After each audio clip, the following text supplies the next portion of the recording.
1935 government of India act നടപ്പിലാക്കുന്ന സമയത്ത് സംവരണം സംബന്ധിച്ചിട്ടുള്ള ചർച്ച സജീവമായിട്ട് വന്നിട്ടുണ്ട്. അന്ന് 41 പ്രൊവിൻഷ്യൽ ലെജിസ്ലേറ്റീവ് സീറ്റുകളിലേക്ക് സ്ത്രീകളെ സ്ഥാനാർത്ഥികളായിട്ട് നിശ്ചയിക്കണം എന്നുള്ള നിർദ്ദേശം വന്നിരുന്നു അക്കാലത്ത്. അപ്പോഴൊക്കെ സ്ത്രീകൾ, പ്രത്യേകിച്ച് ഭരണഘടനാ അസംബ്ലിയിൽ ഈ ചർച്ച വന്ന സമയത്ത് വന്നിട്ടുള്ളൊരു പ്രധാനപ്പെട്ട ചോദ്യം ഈ അബ്സല്യൂട്ട് ഈക്വാലിറ്റി ആണോ വേണ്ടത്, പ്രിഫറൻഷ്യൽ ട്രീറ്റ്മെൻ്റ് ആണോ വേണ്ടത് എന്നുള്ളതായിരുന്നു. പരിപൂർണമായ സമത്വത്തിലേക്ക് ഇന്ത്യൻ ജനാധിപത്യം പടിപടി എന്ന വണ്ണം വളരും എന്നുള്ളതായിരുന്നു ഭരണഘടനാ അസംബ്ലിയിലുണ്ടായിരുന്ന സ്ത്രീകൾ ഉൾപ്പെടെ, പുരോഗമനപരമായി ചിന്തിക്കുന്ന ആളുകൾ ഉൾപ്പെടെ അന്ന് കരുതിയിരുന്നത്. അങ്ങനെ ഒരു പരിഗണന കൊടുക്കേണ്ടുന്നൊരു വിഭാഗം എന്നതിനപ്പുറത്തേക്ക് രാഷ്ട്രീയത്തിൽ, ജനാധിപത്യത്തിൽ സ്ത്രീകളുടെ സ്വാധീനം ജനസംഖ്യാനുപാതികമായിട്ട് ഇന്ത്യക്കകത്ത് സംഭവിക്കും ജനാധിപത്യത്തിൻ്റെ വളർച്ചയോടുകൂടി എന്നാണ് അവർ കരുതിയിരുന്നത്. യഥാർത്ഥത്തിൽ അവർ സ്വപ്നം കണ്ടിരുന്ന ഒരു ജനാധിപത്യം ഇന്ത്യക്കകത്ത് വളരാനും വികസിക്കാനും സാധിക്കാതെ പോയതുകൊണ്ടാണ് പിന്നീട് വനിതാ സംവരണം നിയമം എന്നുള്ള ആശയത്തിലേക്ക്, ചർച്ചകളിലേക്ക് ഇന്ത്യ വന്നത്. ഇന്ത്യയിലെ സ്ത്രീകൾ എത്രയോ കാലമായിട്ട് ആഗ്രഹിച്ച ഒന്നാണ് രാഷ്ട്രീയത്തിൽ, ജനാധിപത്യത്തിൽ, പാർലമെൻ്ററി തെരഞ്ഞെടുപ്പ് രാഷ്ട്രീയത്തിനകത്ത് അവരുടെ പങ്കാളിത്തം ഉറപ്പാക്കുക എന്നുള്ളത്. സ്ത്രീകൾ മാത്രമല്ല, സ്ത്രീകളുടെ രാഷ്ട്രീയ പങ്കാളിത്തവും ആഗ്രഹിക്കുന്ന എല്ലാ ആളുകളും വനിതാ സംവരണ നിയമം ഈ രാജ്യത്തിനകത്ത് നടപ്പിലാക്കണമെന്ന് എത്രയോ കാലമായിട്ട് പ്രത്യേകിച്ച് ഇടതുപക്ഷ രാഷ്ട്രീയ പാർട്ടികൾ നിരന്തരം ആവശ്യപ്പെട്ടുകൊണ്ടേ ഇരുന്നതാണ്. ആ ആവശ്യം പരിഗണിക്കുന്നതിന് പകരം പല രീതിയിൽ അതിനെ പരാജയപ്പെടുത്തുന്നതിന് വേണ്ടിയിട്ടാണ് പല നിലക്ക് അത് ഇതുവരെ പാർലമെൻറ്റിൽ അവതരിപ്പിച്ച രാഷ്ട്രീയ പ്രസ്ഥാനങ്ങളൊക്കെ ശ്രമിച്ചിട്ടുള്ളത്. നമുക്കറിയാം, ഈ കഴിഞ്ഞ ദിവസം വനിതാ സംവരണ നിയമത്തെ എങ്ങനെയാണ് മണ്ഡല പുനർനിർണയവുമായി ബന്ധപ്പെടുത്തി, സെൻസസുമായി ബന്ധപ്പെടുത്തി പാർലമെൻറ്റിനകത്ത് മറ്റൊരു രീതിയിൽ അവതരിപ്പിക്കാൻ ശ്രമിച്ചത് എന്നും, കഴിഞ്ഞ ദിവസം അത് BJP ഇന്ത്യൻ പാർലമെൻറ്റിനകത്ത് അവതരിപ്പിച്ച സമയത്ത് ഇന്ത്യൻ ജനാധിപത്യ പ്രക്രിയ വോട്ടിനിട്ട് അതിനെ പരാജയപ്പെടുത്തുന്നത് നമ്മൾ കണ്ടതാണ്. യഥാർത്ഥത്തിൽ അത് വനിതാ സംവരണ നിയമത്തിനെതിരായിട്ടായിരുന്നില്ല ഇന്ത്യൻ പാർലമെൻറ്റ് നിലകൊണ്ടത്. പകരം ഇന്ത്യൻ ജനാധിപത്യത്തെ അട്ടിമറിക്കുന്നതിന് വേണ്ടിയുള്ള ഡീലിമിറ്റേഷൻ നടപ്പിലാക്കുന്നതിനെതിരായിട്ട്, ഡീലിമിറ്റേഷൻ എടുപിടി എന്ന് പറഞ്ഞ് നടപ്പിലാക്കുന്നതിനെതിരായിട്ടായിരുന്നു പാർലമെൻറ്റ് നിലകൊണ്ടത്. ഇന്ന് രാഹുൽ ഗാന്ധിയുടെ വീട്ടിലേക്ക് രേഖാ ഗുപ്ത ഉൾപ്പെടെ, ഡൽഹി മുഖ്യമന്ത്രി രേഖാ ഗുപ്ത ഉൾപ്പെടെയുള്ള ആളുകൾ, സ്ത്രീകൾ, BJPയുടെ നേതാക്കൾ നടത്തിയ മാർച്ച് ഈ വനിതാ സംവരണ ബില്ലിനെ പ്രതിപക്ഷം അട്ടിമറിച്ചു എന്നാരോപിച്ചുകൊണ്ടായിരുന്നു. യഥാർത്ഥത്തിൽ BJP ആരുടെ കണ്ണിൽ പൊടിയിടാനാണ് ഇങ്ങനെയൊക്കെ സ്ത്രീകളാണ് നിർത്തുന്നതിന് വേണ്ടി? കഴിഞ്ഞ ദിവസം രാഷ്ട്രത്തെ അഭിമുഖീകരിക്കുന്നു എന്ന് പറഞ്ഞ് നരേന്ദ്രമോദി ചെയ്തതും ഇതുതന്നെയാണ്. ഇന്ത്യയിലെ സ്ത്രീകളോട് മാപ്പ് അപേക്ഷിക്കുക. ഒന്ന് ആലോചിച്ച് നോക്കൂ. ഇവർ 2023 സെപ്റ്റംബർ 20 ഇന്ത്യൻ പാർലമെൻറ്റിനകത്ത് 128ാം ഭരണഘടനാ ഭേദഗതിയായിട്ട് ഈ നിയമത്തിനെ നാരി ശക്തിവന്ദൻ അധിനിയം എന്നൊക്കെ പേരിട്ട് വിളിച്ച് അവതരിപ്പിച്ച സമയത്ത് ഇന്ത്യൻ പാർലമെൻറ്റിനകത്തെ പ്രതിപക്ഷ പാർട്ടികൾ ഒന്നടങ്കം അതിനെ അംഗീകരിക്കാനും പിന്തുണയ്ക്കാനും സന്നദ്ധമായതുകൊണ്ടാണ് 128ാം ഭരണഘടനാ ഭേദഗതി അന്ന് പാസ്സായതാണല്ലോ ഇന്ത്യൻ പാർലമെൻറ്റിനകത്ത്. അതിനുശേഷം അത് നടപ്പിലാക്കാൻ വേണ്ടി സന്നദ്ധമാകാതെ ഇനി വരാനിരിക്കുന്ന സെൻസസുമായി ബന്ധപ്പെടുത്തി, ആ സെൻസസിനെ അടിസ്ഥാനപ്പെടുത്തി നടക്കേണ്ടുന്ന മണ്ഡല പുനർനിർണയവുമായി ബന്ധപ്പെടുത്തി ഒക്കെ ഇതിനെ കൂട്ടിക്കെട്ടിക്കൊണ്ട് അതിനെ രാഷ്ട്രീയ അജണ്ടയാക്കി മാറ്റിയത് യഥാർത്ഥത്തിൽ BJP ആണ്. നമുക്കറിയാം, ഈ നാട്ടിൽ സ്ത്രീയുടെ രാഷ്ട്രീയ അധികാരം ഇപ്പോഴും എത്രമാത്രം പരിമിതമായിട്ടാണ് നിലനിൽക്കുന്നത് എന്നുള്ളത്. ഈ ചർച്ച ഇന്നും ഇന്നലെയും ആരംഭിച്ചതല്ല എന്ന് ഇതിൻ്റെ ചരിത്രം പരിശോധിക്കുന്ന ആളുകൾക്കും അറിയാം. 1930കളുടെ തുടക്കത്തിൽ ഇന്ത്യ എന്നൊരാശയം തന്നെ വരുന്നതിന് മുമ്പേ തന്നെ ആരംഭിച്ചൊരു ചർച്ചയാണത്. 1935 ഗവൺമെൻറ് ഓഫ് ഇന്ത്യ ആക്ട് നടപ്പിലാക്കുന്ന സമയത്ത് സംവരണം സംബന്ധിച്ചിട്ടുള്ള ചർച്ച സജീവമായിട്ട് വന്നിട്ടുണ്ട്. അന്ന് 41 പ്രൊവിൻഷ്യൽ ലെജിസ്ലേറ്റീവ് സീറ്റുകളിലേക്ക് സ്ത്രീകളെ സ്ഥാനാർത്ഥികളായിട്ട് നിശ്ചയിക്കണം എന്നുള്ള നിർദ്ദേശം വന്നിരുന്നു അക്കാലത്ത്. അപ്പോഴൊക്കെ സ്ത്രീകൾ, പ്രത്യേകിച്ച് ഭരണഘടനാ അസംബ്ലിയിൽ ഈ ചർച്ച വന്ന സമയത്ത് വന്നിട്ടുള്ള ഒരു പ്രധാനപ്പെട്ട ചോദ്യം ഈ അബ്സല്യൂട്ട് ഈക്വാലിറ്റി ആണോ വേണ്ടത്, പ്രിഫറൻഷ്യൽ ട്രീറ്റ്മെൻ്റ് ആണോ വേണ്ടത് എന്നുള്ളതായിരുന്നു. പരിപൂർണമായ സമത്വത്തിലേക്ക് ഇന്ത്യൻ ജനാധിപത്യം പടിപടി എന്ന വണ്ണം വളരും എന്നുള്ളതായിരുന്നു ഭരണഘടനാ അസംബ്ലിയിൽ ഉണ്ടായിരുന്ന സ്ത്രീകൾ ഉൾപ്പെടെ, പുരോഗമനപരമായി ചിന്തിക്കുന്ന ആളുകൾ ഉൾപ്പെടെ അന്ന് കരുതിയിരുന്നത്. അങ്ങനെ ഒരു പരിഗണന കൊടുക്കേണ്ടുന്നൊരു വിഭാഗം എന്നതിനപ്പുറത്തേക്ക് രാഷ്ട്രീയത്തിൽ, ജനാധിപത്യത്തിൽ സ്ത്രീകളുടെ സ്വാധീനം ജനസംഖ്യാനുപാതികമായിട്ട് ഇന്ത്യക്കകത്ത് സംഭവിക്കും ജനാധിപത്യത്തിൻ്റെ വളർച്ചയോടുകൂടി എന്നാണ് അവർ കരുതിയിരുന്നത്.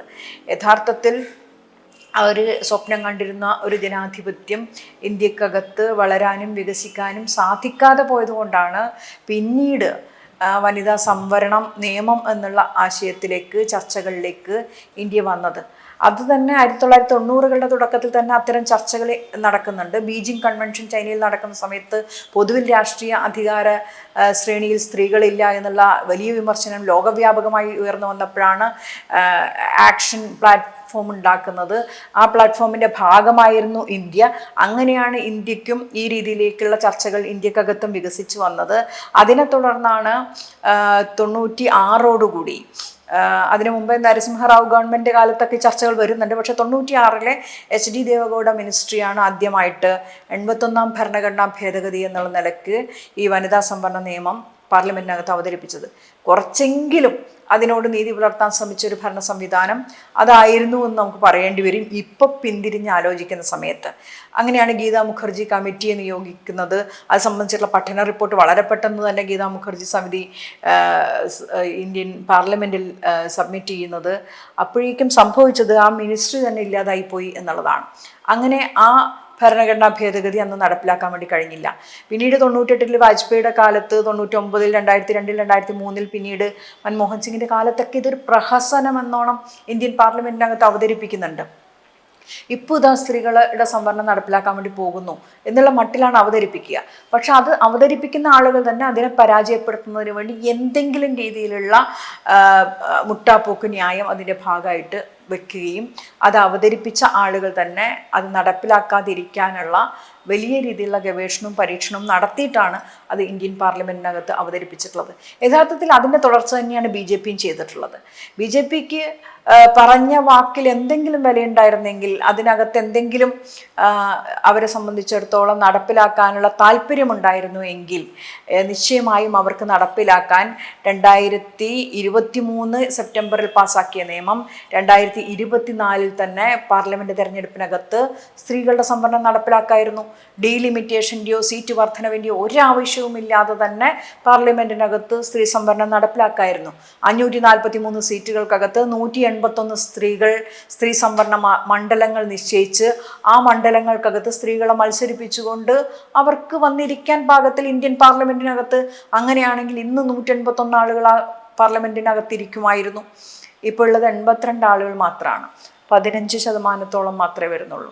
15% മീതേക്ക് ഒരു ഘട്ടത്തിലും ഇന്ത്യൻ പാർലമെൻറ്റിനകത്തെ സ്ത്രീകളുടെ പ്രാതിനിധ്യം വർദ്ധിച്ചിട്ടില്ല എന്നുള്ളതാണ്. അതിന് മേലേക്ക് വന്നിട്ടില്ല. 16% സ്ത്രീകൾ പാർലമെൻറ്റിനകത്ത് ഇരുന്നിട്ടില്ല. ജനസംഖ്യയുടെ പകുതിയിലധികം ആളുകൾ വരുന്ന സമയത്ത് ഈ ജനാധിപത്യ പ്രക്രിയക്കകത്ത് വോട്ടർമാരായിട്ട് വരുന്ന സ്ത്രീകളുടെ എണ്ണം വലിയ രീതിയിൽ വർദ്ധിക്കുന്നു.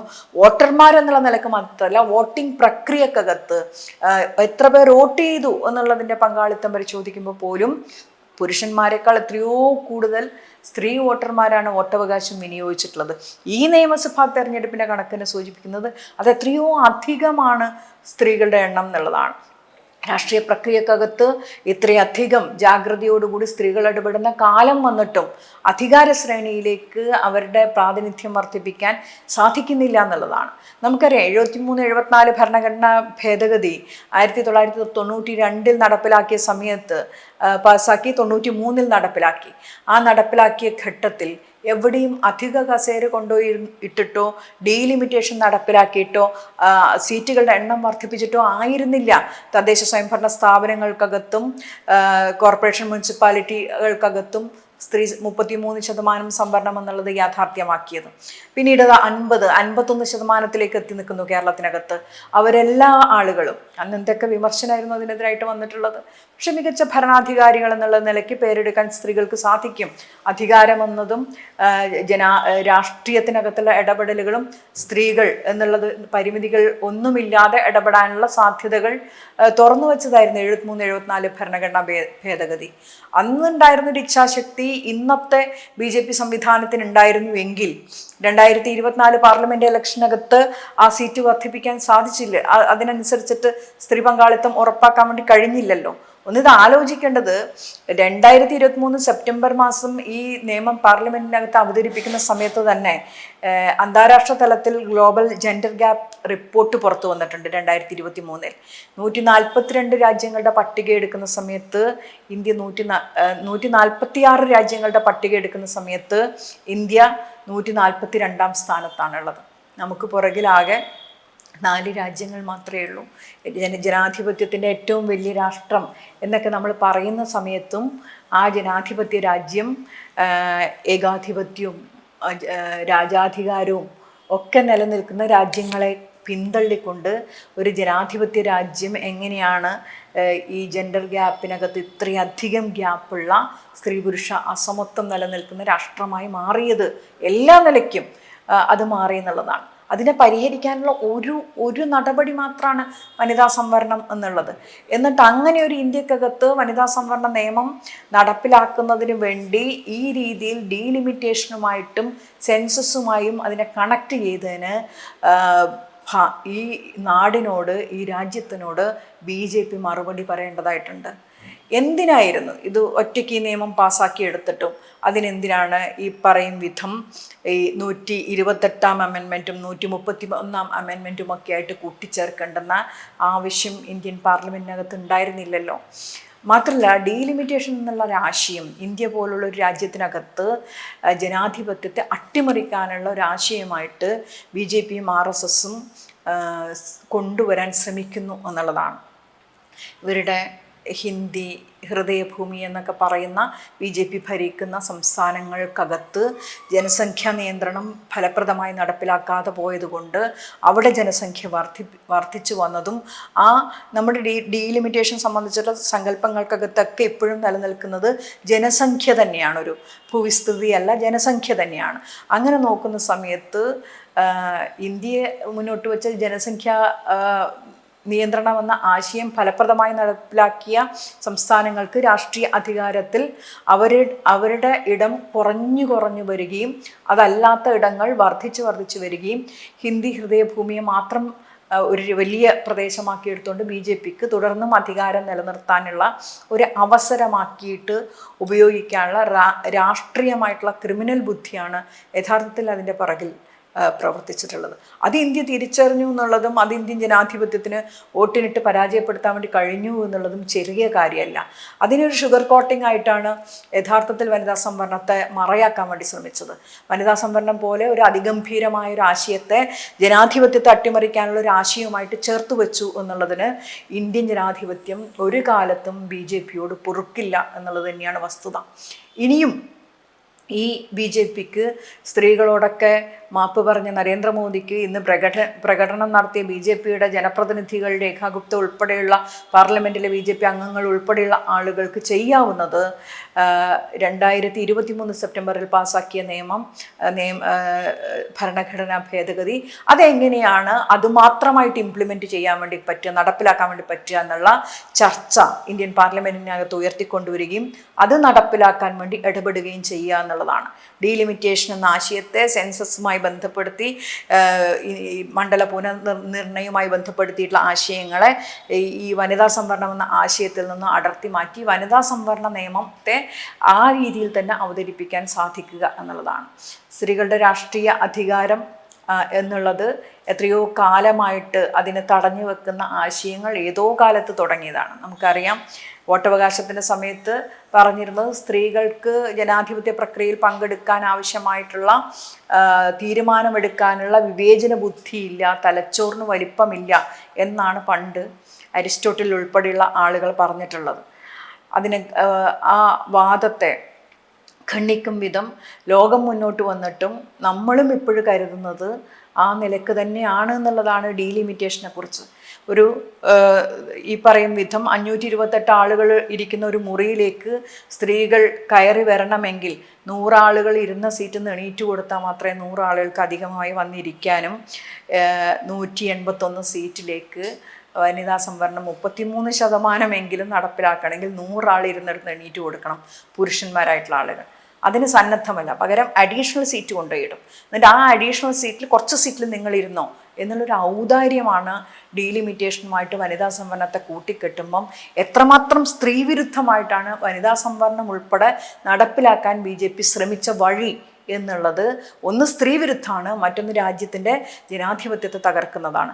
രണ്ട് നിലക്കും അപകടകരമായിട്ടുള്ള ഒന്നിനെയാണ് ഇന്ത്യ വോട്ടിനിട്ട് പരാജയപ്പെടുത്തിയത്. ആ പരാജയത്തെ തുടർന്ന് വനിതാ സംവരണം എന്നുള്ള മുദ്രാവാക്യത്തിൽ നിന്ന് ഒട്ടും പിറകോട്ട് പോകാൻ വേണ്ടി ഇന്ത്യയിലെ പ്രതിപക്ഷ രാഷ്ട്രീയ കക്ഷികളും ജനാധിപത്യത്തിൽ വിശ്വസിക്കുന്ന ആളുകളും തയ്യാറാവരുത്. ഇനിയും വനിതാ സംവരണത്തിന് വേണ്ടിയുള്ള പോരാട്ടം, അത് നടപ്പിലാക്കുന്നതിന് വേണ്ടിയുള്ള പോരാട്ടം പാർലമെൻറ്റിനകത്തും പുറത്തും അതിശക്തമായി നടത്തേണ്ടതുണ്ട്.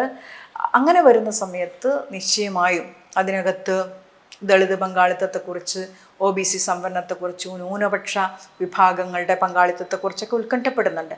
പക്ഷെ സ്ത്രീകളുടെ സംവരണം എന്നുള്ളത് ആദ്യം നടപ്പിലാക്കുക എന്നുള്ളത് അതിനെ തകർക്കുന്നതിന് വേണ്ടിയുള്ള ഒരു അവസരമായിട്ട് ഇത്തരം പ്രയോഗങ്ങളെ മാറ്റുന്നതിന് ശ്രമിക്കാതിരിക്കുകയും പകരം നിശ്ചയമായും ജനാധിപത്യം എന്ന് പറയുന്നത് എല്ലാ വിഭാഗങ്ങളുടെയും പ്രാതിനിധ്യം തന്നെയാണ്.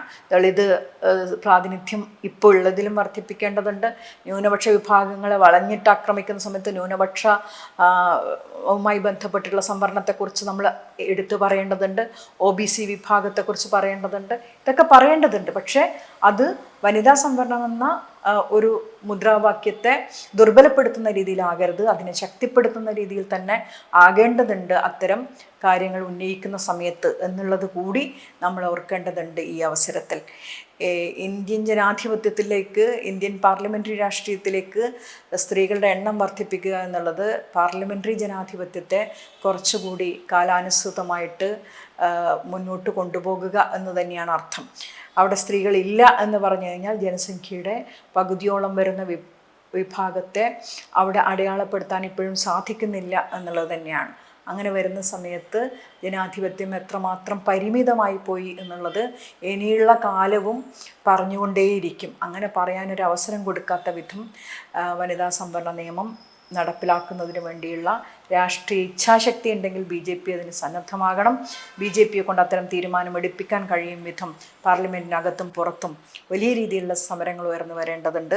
സ്ത്രീകളുടെ മാത്രമല്ല, സ്ത്രീകളുടെ രാഷ്ട്രീയ പങ്കാളിത്തം ജനാധിപത്യത്തിൻ്റെ വികാസത്തിന് അനിവാര്യമാണെന്ന് നിശ്ചയിക്കുന്ന മുഴുവൻ ആളുകളും ചേർന്ന് നടത്തേണ്ടുന്ന ഒരു സമരം തന്നെയാണത്. അത് വരും കാല ഇന്ത്യ കാണും. അതിനുവേണ്ടി നമുക്ക് കാത്തിരിക്കാം. അതിനായി നമുക്ക് ഇടപെടാം.